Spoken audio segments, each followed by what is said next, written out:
Hey, it's Lisa Wimberger here. I'm the founder of Neurosculpting, and I have helped thousands of people learn really powerful tools to regulate their minds and their bodies, including pro athletes, entrepreneurs, and those with serious stress-based illnesses. So I'm really excited to help you do the very same thing through education and some incredible guest experts. And together, we're going to discover the formula to unlock hope. So welcome. I am super, super excited to have with me and with us today, George Mumford. So let me just read you a little bit about his bio, and then I want to get into some really juicy conversation. So George is a globally recognized speaker, teacher, and coach. And since 1989, he's been teaching groundbreaking mindfulness techniques to people from, I love this, Yale to jail, the locker room to the boardroom. So George has been doing this long before the word mindfulness was even mainstream accepted. He's coached people like Michael Jordan, who credits George with his transformation on the court. He's helped the Bulls get to 6 NBA championships. And he's also worked with great athletes like Kobe Bryant and Shaquille O'Neal and Olympic athletes. He's also the author of A Mindful Athlete. And really what fascinated me about George, well, a few things. One was his journey in getting clean and how that has inspired tremendous work in the world. But also, George, everything we have conversed about up to this point has resonated so deeply with me that I just needed to have this conversation recorded so that everyone else could benefit from your wisdom. So welcome. I'm so excited to have you here. Thank you, Lisa. I'm excited to be here as well. And yes, I just actually, you probably don't know this, but I just had a birthday yesterday. You did? Yes, yes. Happy birthday. Oh my God. And you're spending the day after with me. That's incredible. Yeah. So it's been exciting to be here after the situations that I had to kind of navigate to be here celebrating. This is year 39 of sobriety. Wow. So this is my 39th year. So in Wow. July 30th will be 39 years of sobriety. And Incredible. Does that change how you just view being alive? I'm sure it does. yes, it does, because my age is, my birth age is 71. I just turned 71 yesterday. Wow, you are such a dynamo. So so it's like, but I don't feel like I'm 71. I mean, I feel more like I don't know. It's like I feel like I just only been living like almost 39 years. Those other 32 and a half years, I don't really remember that much. So, But and you're saying that because of the combination of trauma and addiction? trauma and addiction and just life is stressful. Yeah. So, And yeah, so that's it. So why am I saying all this? Because I feel like I have more enthusiasm and excitement about my life than I've ever had.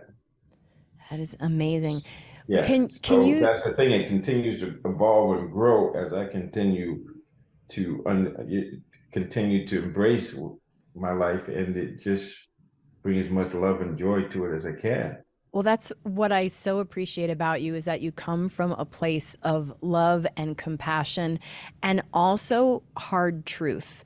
You know, so I think when people listen to self-development coaches and mindfulness coaches and meditation coaches who seemingly have it all together, it's really easy for the listener to say, well, sure, they could do it, but that's not me. I have trauma. Right. I have stress. And I would love it if you could just take me back a little bit to what was your life before your meditation practice? What was going on? What were you medicating against and from? What was that for you? Yes. So thinking about having time to reflect on my life obviously is helpful. So I was a very I would say I'm like an empath. I could pick up people's feelings. Mm. And when I was a young man, I was very sensitive and I would pick up people's feelings. And if I saw a wine on the street, I felt sad and I just felt sad for them. And if somebody on the block or on my street moved, I felt devastated. I felt like I lost Mm. something. So I was very sensitive and I didn't know how to handle that. And people would tell me to stop being so sensitive and just do what I needed to do. So anyway, so I had a very peculiar relationship to life because I was very sensitive to people and I didn't know how to use that sensitivity. So I started playing. So I just, so I've had trauma. I'm one of 13 kids and I've had different things happen to me.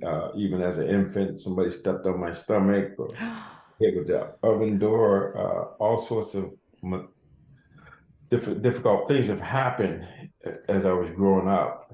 And then I fast forward to playing basketball in high school and being injury prone and Mm. having problems because of the stress of growing up in an alcoholic family was very challenging. And so when I went to UMass, when I had gone to UMass and I was going to play basketball my sophomore year, I was going to walk on. And at that time, I was rooming with the great Dr. J, Julius Irving. Mm.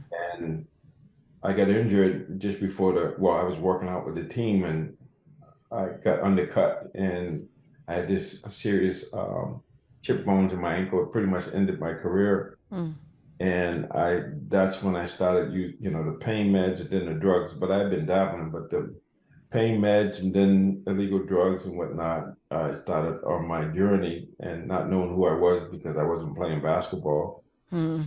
Do a lot. Then fast forward to 1984 when I couldn't stop and I couldn't keep going and I hit bottom and then I went into a detox and 21-day detox and then I came out and then I discovered I had chronic pain. Do you feel like you could have done it without being in a detox center? Could did you? No, No. no, Okay.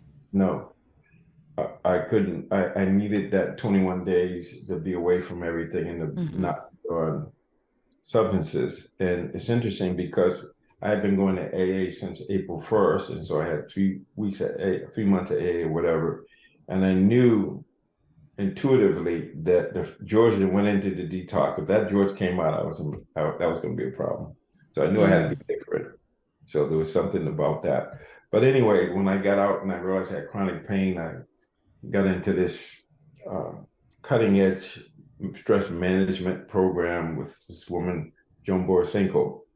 And at the time, she was only one of three what they call psychoneuroimmunologists. Mm.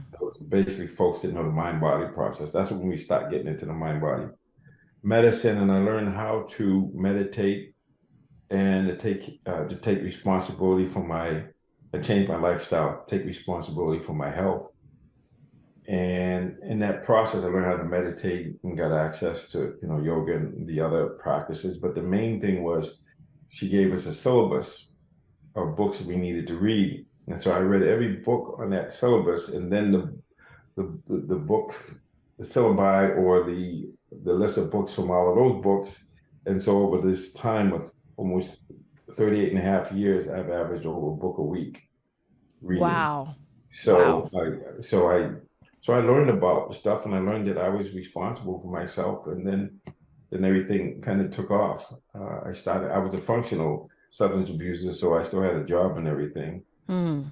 But that's how I got into this journey. And then I realized that I wanted to teach it and I wanted to be it. And so that's how I got into it. So I quit my job and lived in a meditation center for 6 years. But I had 2 years where I didn't work. I just studied and did long retreats, did a lot of stuff. And then when I came out, I just started teaching in prison and started teaching anybody who would let me teach. Mm. Do you feel like can everybody, wherever they are, can everybody start taking responsibility for their life? And I get this question a lot. Like people say, yeah, well, you don't have the generational trauma I have, or you don't have the cultural trauma I have. And when all of these compounded terrible things happen to you, a lot of my clients will say, that happened to me, that wasn't fair, and they stay in that place. And do you feel like everyone can take responsibility for their lives? Yes, I do. I You just do. did a 6 week study group. I have a Mind for Athlete online, and we just went through, ended on November 16th, went through 6 weeks of taking responsibility. Mm. And that's what I learned is when I had chronic pain, whatever, yeah, I've been a lot of stuff happened to me. I'm one of 13 children, grew up Black in Boston. I can talk about all kinds of trauma, all kinds of adversity, but I call it the B and D, the blame and denial. Mm. That there's no such thing as victims, just volunteers. And so once we realize we have a masterpiece within, as I talk about all the time, that we have to go inside to make it different.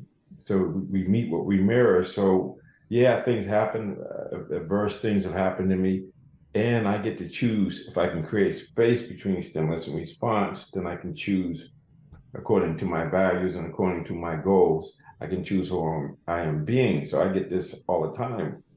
Do you get, People do you saying, find "Well, people get mad at you for for yes, implying that they can take responsibility? yes." I was when the detox I was in. I used to go back and volunteer. And I remember one time I went in there and there was a guy there that was in high school. The interesting thing about going to detox in jails, I would go in and see people I used to get high with, Wow. I grew up with. And I seen a guy, I won't say he's a friend, but eighth grade. And when I started talking about you don't have to be a drug addict, you can change, he was upset. He got mad. Yeah. He got upset because why? Because all I did was put the mirror up and saw that you can do this. Now I took away his excuse. But the thing is, as long as we stay in that mode that we're victims or that we don't have the power. Now, I'm not saying doing it on your own. I had AA, I had all the 12-step programs, Al-Anon, NA, had psychotherapy, I had groups, self-help groups. I had a lot of people. I had the Sangha, the community of people meditating. There's help, but the first step is me to say, my life is unmanageable by me. Do you And I had to, so basically what I'm coming down to is my best thinking couldn't keep me out of getting high. I had to behave more in proper thinking. And I mm, had to realize that once I accepted responsibility, then so the first two things, and it's interesting because I was doing this, and then when I went when I went to graduate school and I started learning about the existential um, psychologists and psychiatrists and the philosophy, then I realized that yeah, we made choice. We are responsible and we make choices. Those are first. The assumption of personal responsibility is the beginning of taking control. And I learned this in that program where we call it the three C's. Challenge, control, commitment. So see things as a challenge, commitment to my growth, and I can't control what happens to me, but I can control my response. mm. Do And you, that's where you start getting that modicum of control when you realize that I can choose fear or I can choose love. And if I choose love, if I create space, then that roadblock becomes a stepping stone. So those are the three things they call it: self-efficacy or strong self-efficacy, belief, or resilience. It's about realizing it doesn't matter. We got a masterpiece. We're wired for success, but mm. we have to say yes to personal responsibility. I love that. And so when I'm thinking of my own moments of, being stuck in, well, life was unfair and it happened to me and that's why I can't change. When I'm really confronted with this idea that I have choice, there are some things that come up. The minute you recognize you have choice and you haven't made the choice, there's a bunch of things that come up. So when you work with people and you get them to that point of you have a choice here, do you find, so for me, what comes up is fear of failure, anger at me not having made the choice already, Yes. and also um, fear of losing the identity that trauma has given me, that I've latched onto. What do you find either in yourself or with the people you work with? What's the predominant thing that comes up for them? Well, let's be real. One side of the coin is freedom of potential. The other side of that coin is anxiety, uncertainty. And this goes back to Soren Kierkegaard, one of the existential philosophers back in 1846. He called it the alarming possibility of being able. Oh, God. That's what happens. We got to embrace both. So in my book, The Mindful Athlete, I talk about being comfortable, being uncomfortable. If you're not growing, if you're not out of your comfort zone, you're not growing, you're not transforming. And when you learn something, you become it, you transform. If you don't transform, you haven't learned it. And so I say, yes, there's anxiety, uncertainty, but the uncertainty happens anytime we change our habit pattern from brushing our teeth to our sexual routine or whatever it is. When we do that, we mobilize anxieties. And the work is the only way out is through, is to embrace them and say yes to them and to learn from them and move through them. And I'm not saying it's easy, it's challenging. That's why I say you have to get comfortable being uncomfortable. But if you realize you have a masterpiece, you're wired for success. Some people call it the automatic success mechanism. This is Maxwell Maltz called it. There's all sorts of different things, the divine spark. But it's like, if we want to be like a lowly crawling thing, like a caterpillar, and then you get into the chrysalis, and then you break out and you can fly. So the struggle, no swag. You have to struggle. And there was a story about this young man who found a chrysalis in the wild, and he took some scissors and he helped to get out. When he came out, it was this ill-formed thing, and it fell. It couldn't fly. Well, what's the lesson? The lesson is the struggle that gives us the strength to fly.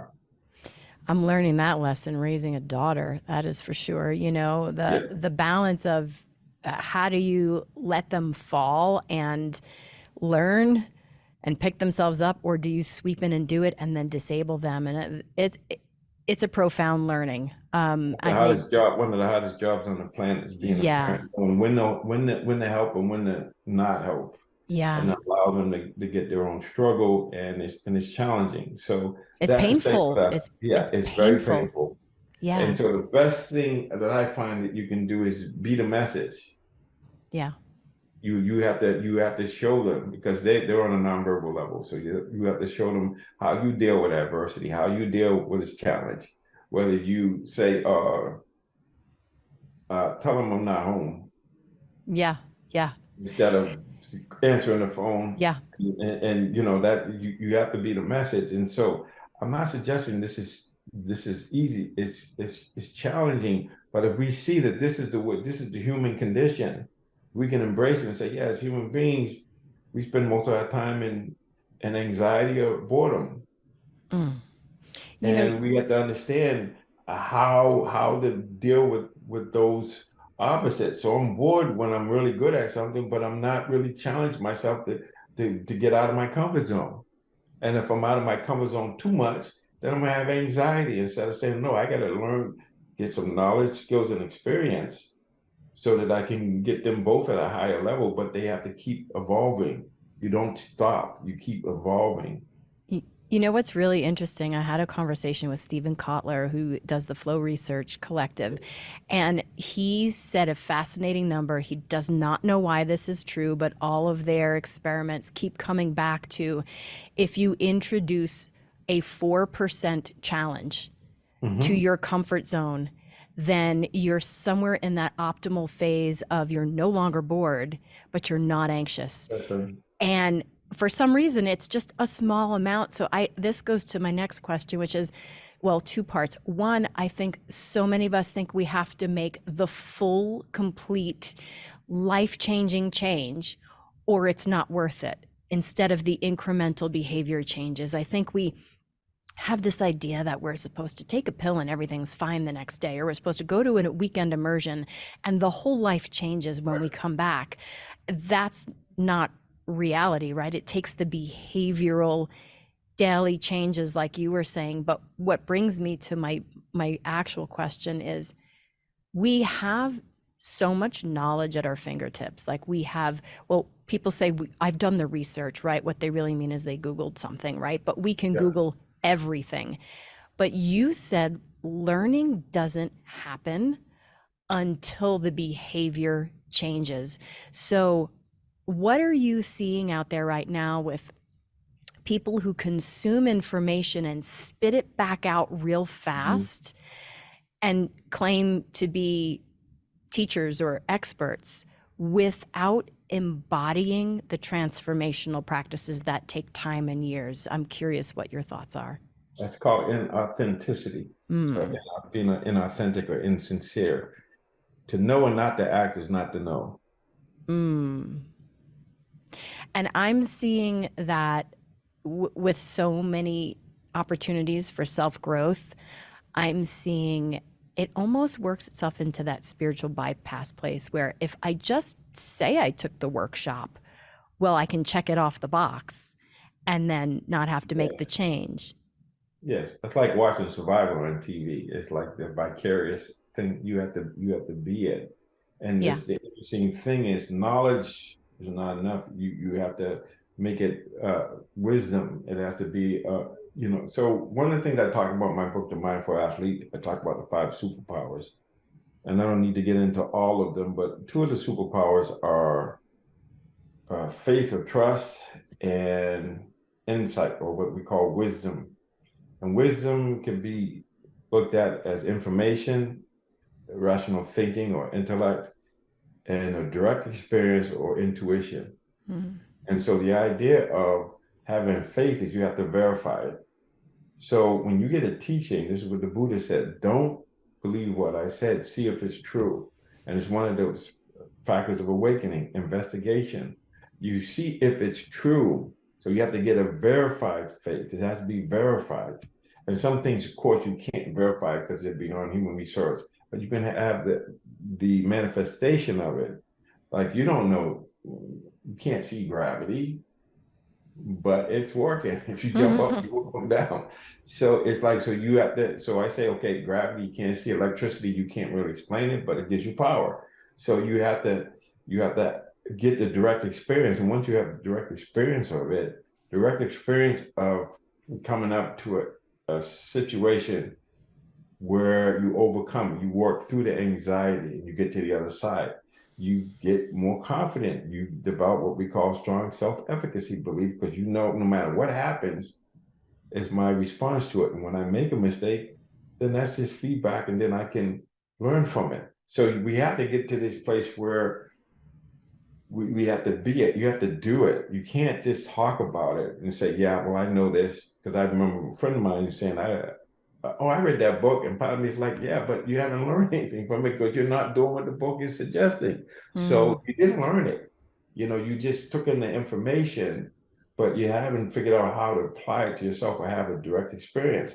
So if you have too much faith, then you become polyamorous. If you have too much insight or wisdom, you become cynical. So mindfulness helps us balance those two. They have to be in Mm. balance. And so it's telling you, oh, you need more faith. When I wrote my book, The Mindful Athlete, it was like I never had faith in my life. So where Mm. to go? I had to generate more faith and then to make the effort. And then once I made the effort, and then if I had the poise of the confidence, then I can continue to sustain it. So those superpowers, which I call mindfulness, effort, insight, faith, and concentration, that those things balance. So you got to have effort, you have to make the effort, but it has to be balanced with concentration or poise. If you're too concentrated, you get sluggish. If you have too much energy, you become frenetic. So you have to balance them. It's a balancing act with all these things. And mindfulness helps us stay in balance. So when doubt comes up, we have to know how to use it as a place to investigate. Well, how do you do that? How do you do this thing? So it's learning how to embrace life in a way. I talk about the 4 A's all the time. The awareness, which is this mirror mind, the acceptance, that's the challenging part because you may have to go through the grief cycle to accept something. Mm-hmm. And then the compassionate action, and then the assessment. of what worked, what didn't work, what do I need to learn, or what do I need to, maintain.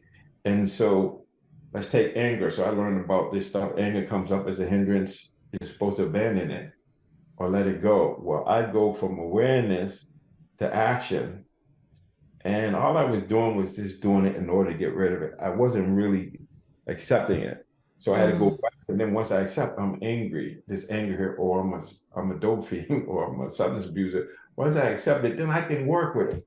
But without the acceptance, the compassionate action is not going to happen, because it's not going to be based in reality. It's not going to be based on seeing things, meeting things, embracing things as they are. And that's the challenge. And you said a while ago about identification. My teacher, Larry Rosenberg, said to me, I want you to stop seeing yourself as a recovering drug addict, because you're identifying with that instead of realizing I'm in recovery. Yeah. So these labels we have, and you'll see when we get attached to things, we get identified with them, that's the source of the suffering. Yeah. You know, everything you're saying is just outlining the neurobiological processes that help our nervous system interface with the world in a regulated way. So I love that there's neuroscience embedded in every word you say. And, you know, whether people know neuroscience or not, this is truth. You're speaking empirical truth here around how the nervous system functions. I'm curious if you've ever had to walk away from a student or client because they weren't doing the work, they were gathering the information, they were interacting with you to check a box, and they weren't walking away with and doing the practice. Have you had those experiences? Yes, but the thing is, they don't want to be around me. They don't want to. They don't want to deal with it. All I do is put up the mirror, and they don't like what they see. That they're going to go. But yeah, you're absolutely right. It's really more about helping them take personal responsibility. This is where it gets challenging, where I'm helping them help themselves, not doing the work for them. How do Because you make like, it clear to them when they're not doing the work? well, I have to clean up a little bit. I'll be working with, especially like basketball players, and they got a lot of ego and whatnot. They'll be saying something. I said, well, how's that it working for you? It ain't. Okay. So when you're ready, like I said, I call it the AOF method of motivation. This is what I got. And you know what AOF? No. Ass on fire. Nice. Okay. So your ass is on fire, like mine was. You're either going to say, okay, my way doesn't work. Let me do what they're asking me to do. So you have to get to a place where you got to be ready. Coach Tex Winter used to call it the readiness principle. They have to be ready. So I set the table, or let me use my metaphor. For years, I see myself as Johnny Appleseed, this legend. He goes around, he just throws apple seeds wherever. Just throws them wherever they take root. They take root. If they don't, I keep it moving and just keep throwing the seeds. So for me, yeah, if they're not ready, or if they want the easy way out, all I'm gonna do is put the mirror up, and they have to decide. But if they don't take personal responsibility, and if I don't go get them and get them to a place where they can get to a place where they can get personal responsibility, that's what I do. So I don't make time for people, and they don't come to me if they just want a technique. I've had people who say, oh, I just want to come and take a couple of lessons with you. And, I said, no, man, I'm not interested. If you want a breakthrough, you want transformation, you want to level up, yeah, I'll work with you. I don't have time for that. I don't want to use my time that way. So I would never say I won't work with people, but they have to meet me halfway. And if they don't meet me halfway, then they need to keep moving. Yeah, what I find is I will have sometimes people come to me and they want just one session, as though one meditation in one session is going to change their life. And I don't feel comfortable in that position of it positions neurosculpting as, is this supposed to be a cure for something? Is this supposed to be a quick fix? And the answer to all that is no. It's a daily practice that sometimes gets you barely functional, but a little more Mhm. functional than you were before. And sometimes change is everything, but it's the everyday. And I think also what I'm seeing and noticing and what I appreciate about your work is that you're not out there saying, if you do this, your life will be perfect. And a lot of the self-help world it curates what you think you're supposed to experience. You're supposed to suddenly have the perfect relationship, the perfect car, the perfect house. You're supposed to be on a beach somewhere taking selfies. And the truth is that sometimes the tools and the practices are just to get you out of bed and out of the loop of really harmful self thoughts. So you don't put your work out there as pie in the sky. You put it out there as truth and as something that's usable for everyone, which is something I so appreciate. Even in venues and situations where you get to speak or I get to speak, you can see in the crowd there are those people who want to check the box and have the quick fix. And there are those people Mhm. who are ready to and nervous to look in a mirror, but they're about to look. So I'm curious because you have another book that you're finishing up right now, Yes. right? Yeah. And do you Yes, want to talk a it's little bit finished. about? Yeah. It's called Unlocked, Embrace Your Greatness, Find the Flow, Discover Success. So it's about unlocking the masterpiece within, or we'll call it greatness, or you can call it the Buddha nature, Christ consciousness, Kuan Yin, the divine spark, whatever it is. But we have this potential inside of us that's unlimited. And it's about how do we access it? How do we chip away to let it express itself? So that's the whole idea, is to help people release that which is already inside of them. So when I'm relating to people, I'm not relating to somebody who needs to get fixed Mm, or something's wrong with them. I'm relating to a masterpiece that just needs to be expressed, and it can only be, it's an inside job, only the person can do it. And all I do is share my experience, strength, and hope about how I'm doing it and how it's a process. So earlier you talked about people thinking they're going to have the perfect relationship. Well, there's a definition of success that's helpful, and that is success is a progressive realization of a worthy ideal or goal. So mm, ideal is, and this is going back to what Steve said, if you have more than 4%, you're going to have so much anxiety you won't be able to do it, but you got to be uncomfortable. Or this is part of the neuroplasticity when they talk about, you know, you got to have oxygen. You got to have, it got to be done in increments. mm-hmm, It'll be hard to do, but doable. And you have to stimulate interest so that you stimulate the motivational circuit. So there's a whole process that goes with that. But everything is about just increments. That's how we learn. We learn in increments. We learn from trial and error. So we make a mistake, we correct the mistake and keep it moving. And so this is what the process is. So if you're not making mistakes, you're not learning. If you're not out of your comfort zone, you're not learning as much as you could. And so the whole thing comes back to just realizing that just manage the moment. That's all you have to do. It's like the only time we have is now. So if you're mm, in the now, and now sets up to tomorrow or the next thing, but we need to manage the now, and we need to be ourselves. We need to be authentically who we are and not who somebody thinks we are. And that's an unfolding, just like that chrysalis. mm, In that work, we all have we're here where we stand is where our work has to be done, not in some other place or other time. Right now, what's in front of us is an opportunity for us to say yes to it and to allow ourselves to express ourselves. But it's a process, and it's going to take time. It's not going to happen all at once. It's just something, it's blue collar work. There's yeah. no way around it. But Oh, that's I what my love book that. is about, sharing how I've done it with elite athletes, with myself and whatnot. But it's really about the idea that we need everybody. When you're unlocked, Mm. you will embrace the greatness. That's because you're embracing the greatness within, and that's because you're finding the flow, and that's because you're discovering success. But it's an inside job, I love which that. is called the inner game. I love the idea of being process focused versus outcome focused.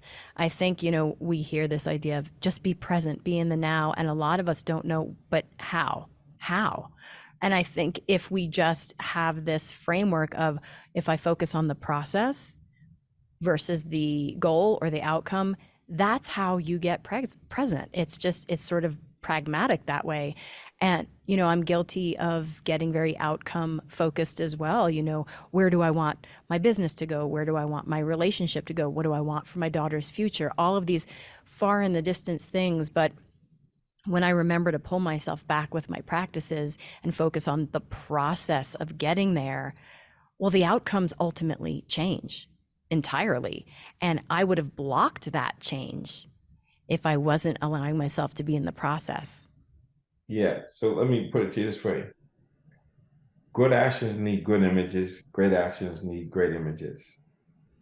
So if you think about it, it's okay to say, I'm going to that mountain and I set that goal, but then the process of how I get there is going to be out of my control. And so that's why if you focus on the outcome or you focus on this way, then you're missing opportunities that are there in front of you.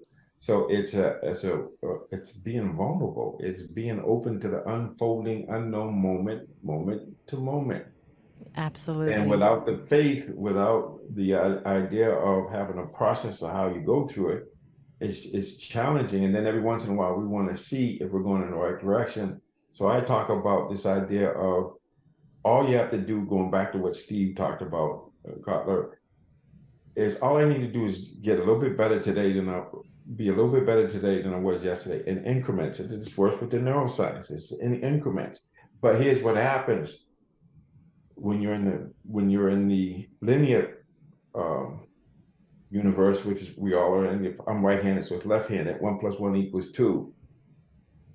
You got to get out of the linear into the non-linear, which 1 + 1 = 6. So what will happen is you're going along in increments, and then all of a sudden you have a breakthrough.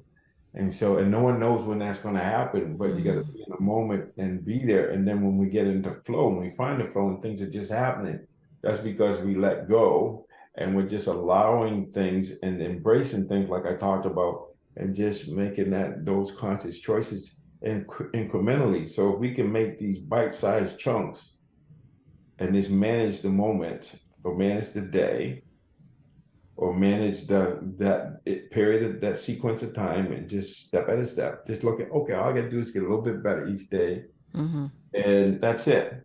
But we have this idea that we have to hit a home run, or we have to get there all at once, instead of realizing those are increments. And what will happen is you'll have that experience of walking in the mist where you don't even know that anything's happening. Then an hour later, you're soaked. Yeah. So that's the way. So it's slow motion gets you there quicker, or slow is smooth and smooth is fast. I love that phrase. That's my favorite these days, because what's been helpful for me is to set 10-year goals for my personal, like every new decade, I set a physical goal, a mental goal, a practice goal, and so that 10 years gives me time to focus on the process, course correct if it's all wrong, learn from it being all wrong, and not feel like I've failed. So when I set 1-year goals, I can't hit 1-year goals for me personally. That's too fast. And I don't have time to course correct and make mistakes. So I love this idea of incremental change, because you may be able to have a whole bunch of incremental change and realize it's not taking you where you want to go. And then you have more time to change. And so the fun thing for me has been setting decade goals. This is the second decade where I've set goals. I'm 3.5 years into these goals. And yeah, the first year and a half, I probably went down a path I didn't need to go down, learned a lot, course correcting. I don't know where I'm going to end up, but I know that it's enough time for me to feel like I'm able to focus on the process and not rush to the outcome. And that's been really helpful. But you So said, that worked for you. So this yeah, is the challenging thing. You got to know what works for you. It might not work for me. Or if I'm in a business where I'm making, like I'm a Formula One driver or somebody with this quick speed, then my goals have to be different based Mm-hmm. on where I am, based on where I say I want to go, but Mm-hmm. more importantly, based on who I need to be to do what I want to do. Mm-hmm.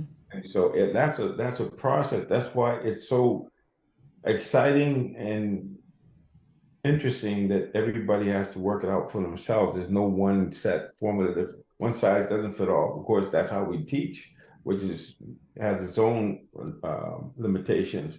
That all size doesn't fit all, and some people are maybe maybe their linguistics or their logic is really good, but there's all sorts of intelligences that we need to honor, and so you just got to figure out, we each have to figure out, why we're here and who we want to be. And that's an inside job that takes Mm. reflection, that takes not becoming who people want you to be. And I would say for me, the first leadership choice you make is the choice to be yourself. Mm. We make Because that to so be a leader, you got to be yourself. You can't, there's a book called that on becoming a leader, but to be a leader, you got to be yourself. To be to be an athlete, to be a mindful athlete, you have to be a mindful person. You have why to do be we make aware. it so scary to be ourselves? That should be the easiest thing, and yet it's so scary. Yeah, because of the anxiety, the alarming possibility of being able. Mm. That comes with it. Once we say, "Oh, that's just the way it is," and we can work with it, and it's gonna teach us that anxiety, that doubt, that fear is there's a lesson that needs to be gotten from that. And if we Mm. learn the lesson, then we'll be able to work through it. But if we don't learn the lesson, the universe will keep giving us the same lesson until we learn it. Mm. And this is the thing. So it's about being in a growth mindset, or what I say, just simplistically, you're either in survival mode or growth mode. On the cellular level, you can't be in both. You're either in survival mode where fear is dominating or all of those negative emotions, or love mode or growth mode where you're saying yes to life and it's going to be amazing. And Yeah. that's the challenge. And no one is in one thing all the time. But if we know we're in survival mode, and it's probably a good reason, maybe we're out of our comfort zone and we need to rethink and get clear about what we want to do.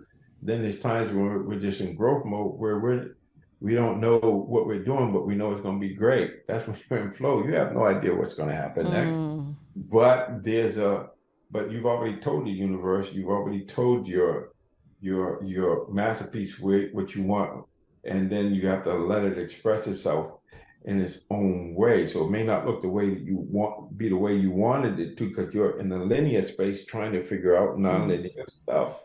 So you have to understand that when you have the whole brain working, and I know you know this, I'm getting into the know, I Mm. study all this stuff, quantum physics and all of that. I Mm-hmm. read all those books, and it just comes out the way I interpret it. It just Mm-hmm. comes out in a way that makes sense to me. Because if it doesn't make sense, then it's not useful. It has to make sense, and it has to work. I have to verify that that teaching is what it said it is, I call it and that's how you do it. metabolization. You have to metabolize it in order to. You have to be it. There's no way Yes. around it. You got to Yes. become it.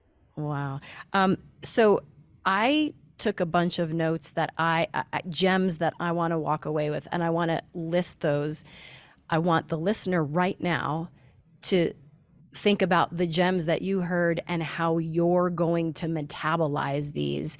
And then I want to end with George asking you what one or two things you want to leave us with that we can chew on and metabolize. So I'm going to start with some things that I just hit me really, really profoundly, that everyone can take responsibility for their health. The B and D, blame and denial game, there's no such thing as victims, just volunteers. That one's very powerful. I love the idea that you're unlocking the masterpiece within, that nobody has to be fixed. I love meeting people with a mirror.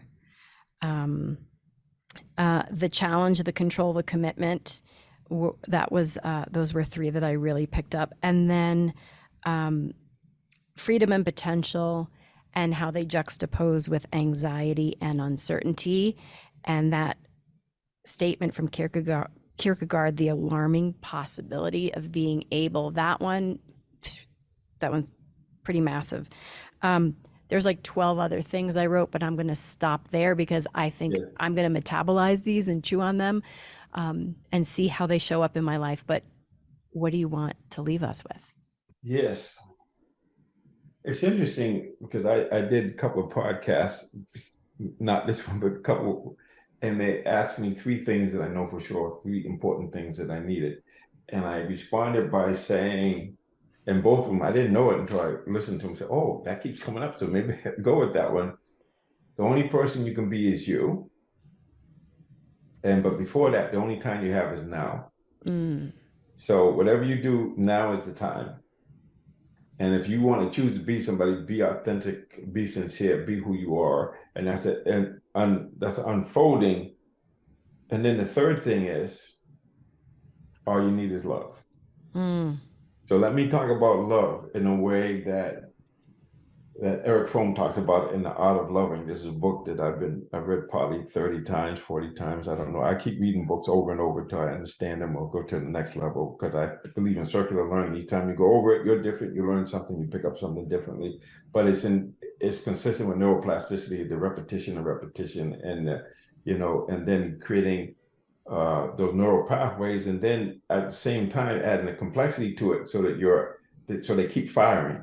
So, I mean, you talk about novelty and all that stuff at your presentation, but the thing is, so kind of lost my train of thought there for a minute. That you were gonna share with us, kind of a way to be this Yeah. So love. yeah. So Kierkegaard, not Kierkegaard, but I have this affinity for the existentialist. But Eric Fromm talks about love having four components. The first one is you got to have knowledge of the person or knowledge of yourself. Let's talk about self-love. So I have to do self-care. So that's responding to my needs, presented or not. So care for myself. In other words, self-care. Mm-hmm. And kind of going off Edgar Casey, he talks about health is with the acronym CARE: circulation, assimilation, relaxation, elimination. Mm. So it's about caring for the whole self, responding to the care. So the second part is responding to our needs, or if you're talking about another person, responding to another person's need, whether they acknowledge it or not. Somebody is slipping and sliding, you go give them a hand, right? So you got to care for them, you got to respond to their needs. And the third one is you got to respect them as they are, not as you want them to be. Mm. And so you talk about self-care, that means we have to be who we want, even though that means we're at odds with what mom or somebody else wants us to be, or dad. We have to respect who we are. And we'll know because we'll listen to it. Be still and know. There's a knowing inside that we can access. And when we're being ourselves, there's a vitality. There's a sense of knowing, yes, this is it. It feels right. Whatever. I'm kinesthetic, so it would be that way. So the idea is when you love something, you make it grow. So if you have self-love, which is what I want to talk about, then you make yourself grow. You become more yourself. So you label what you love, and you love what you label for. Mm. So love comes into this, but at the same time, it's this idea. I have to care for myself. I have to respond to my needs. Sometimes that means getting others to help me do that. And I have to respect who I am being, even though it's not who I thought I was or what I envisioned or somebody else envisioned. But I have to have the knowledge. I have to know the person enough to know, or I have to know myself, know thyself, knowing how to care for myself, knowing how I need to respond to my needs, knowing how I need to respect who I am, which is a masterpiece within divinity, divine spark. I have to embrace that and say, yes, that's it, and act as if that's who I am. So that loving part is the thing. All you need is love, and just know love makes things grow. So we can be in love, we can be in love mode, we can feed the love wolf. That's it. That's what we need. Now, how that love manifests in the moment And then us being ourselves, you have to figure that out. The Beatles were philosophers. They had it right from Yes, the get-go. All you need yes, is love. yeah, George, I could talk to you for hours. How can our listeners get more of you? yes. Thank you. So I have a website called georgemumford.com. And of course, the new book's coming out. And I'm actually launching a youth program because I want to get this to youth. Right now, I'm focusing on high school, probably your daughter, high school and college. Mm-hmm. But at some point, I want to get all of them because I believe we need to get to them before they get radicalized Amen. or join the QQ movement, the quiet quitting or whatever it is, Yeah. what they're doing. And so, because I want them to know they have a masterpiece. So I have the course coming out in January. But if you go to my website, there's a button you can connect on. And then I have the Mindful Athlete course that you can join anytime. We've done six 6-week study groups. The last one we just did. So if you join that, you get access to all of the 30 and all of the calls. And we'll have another study group, and we have it twice a year in the fall and the spring. And there's that. And then there's my YouTube channel. I got over 130 episodes of At Home with George. I love those. Those are great bite-sized chunks. So there's a bunch of stuff, but my whole intention is to help everybody release the divine spark or be who they are, to find themselves. That's my role, is to help you find yourself where you are and how you are now, just to do that. So I created a lot of content because this is why I'm here. This is my job, is to help people find themselves. Well, amen. I so appreciate you and your work, and I'm so grateful you made time the day after your birthday to talk to me, and I look forward to more. Thank you so much. You're welcome, because to me, there's a thing called the master. There's a saying about the master of in the art of living. A little distinction between love and play, leisure and whatever. But this is what I love to do. This is why I'm here.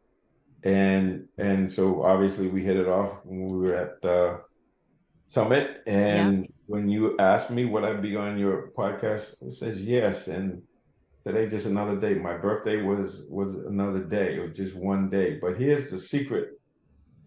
Every day is my birthday.